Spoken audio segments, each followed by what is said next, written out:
The remote clicked softly in my hand, the kind of small sound you only notice when the house is finally quiet. It was early evening. The news murmured on the television. The smell of coffee still lingered in the air, mixed with cinnamon from the pie cooling in the kitchen. I was sitting in my green velvet armchair, the one I bought 15 years ago with my very first Social Security check after my husband passed. That chair wasn't fancy, but it was mine.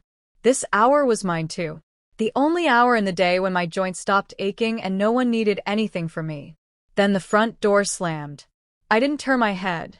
I didn't need to. Derek was home. He walked in like the house belonged to him. Heavy steps, sharp movements, filling the space with noise before he even spoke. Behind him, my daughter Lena followed, carrying shopping bags. Her shoulders were hunched, her eyes fixed on the floor, as if she were apologizing just for existing. Derek stopped in front of the television. He didn't say hello. He didn't acknowledge me. He reached out, grabbed the remote from my hand, and shut the TV off. The screen went black. "Go to your room, old woman," he said loudly. "I've got the game on. This living room is mine now." The words landed like a slap, but worse, like a declaration. I looked at my daughter. She stood frozen in the kitchen doorway, her knuckles white around the bag handles. For a moment, just one moment, I waited. I waited for her to say something. Anything. "Don't talk to my mother like that. This is her house. Stop." Instead, she lowered her eyes and adjusted one of the bags, pretending something inside had shifted. That silence did more damage than Derek's voice ever could. Something inside me went very still. It wasn't anger. It wasn't sadness. It was clarity. I had worked 35 years at the county recorder's office. Deeds. Titles. Ownership. I learned early in life that words fade, but documents don't. I stood up slowly. My knees made a dry clicking sound, sharp in the quiet room. Derek had already collapsed onto the couch, cracking open a soda like the moment was over. In his world, I had already disappeared. I walked past him without a word and went into my bedroom. I didn't cry. I didn't pack. I opened the bottom drawer of my dresser and pulled out a worn leather folder held together with a blue elastic band. Inside were papers most people forget until it's too late. The deed. The bill of sale. Property tax records. Owner, Celeste M. Everson. My name. I looked at myself in the mirror. Short gray hair, glasses on a chain, linen slacks, a soft blouse. I looked like the harmless grandmother people underestimate.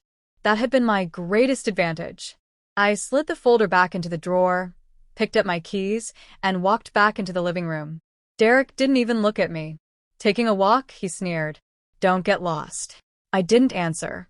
I unlocked the front door, paused just long enough to look at the walls I had paid for, the floors I had scrubbed, the room I had slowly shrunk myself out of.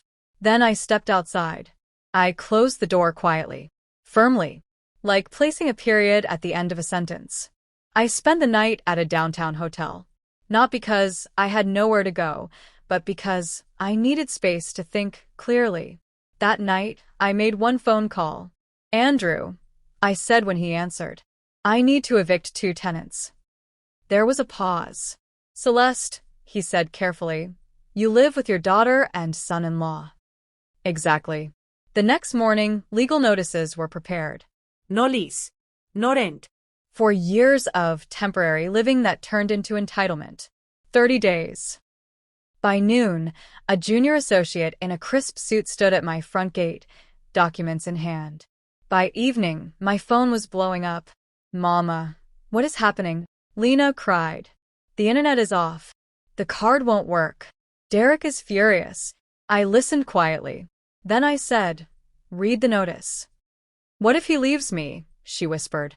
"If your marriage only survives on my house and my money," I replied. Then it was never a marriage. It was a hostage situation. I ended the call.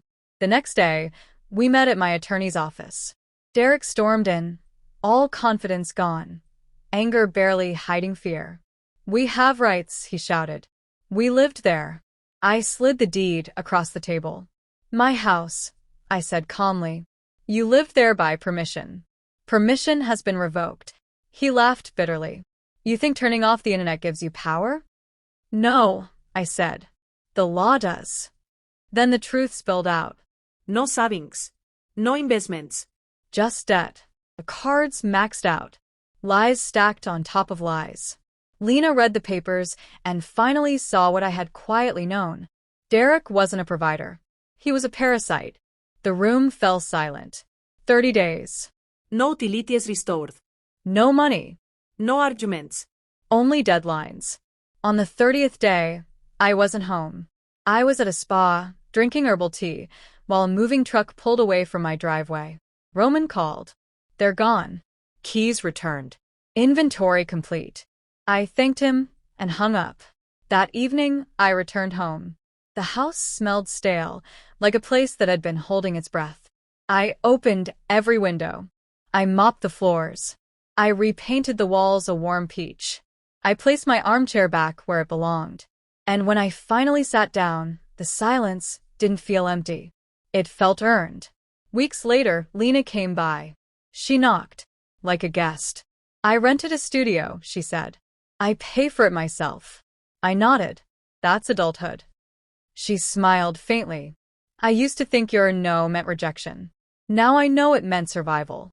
I handed her a mug of tea. The door is open for guests, I said. Not for tenants. She understood. Now, every Wednesday at 4 p.m., neighbors come over. Women my age. Women afraid to say no. We talk about wills, boundaries, separate accounts. About how love doesn't mean surrender. And every night, I sit in my green armchair, remote in hand, volume set exactly where I like it. No one turns it off. No one sends me away. Because the house is mine. And so is my voice. If this story moved you, thank you for listening till the end. I share real-life stories like this every day. Please like, subscribe, and tell me where you're watching from. You're not alone.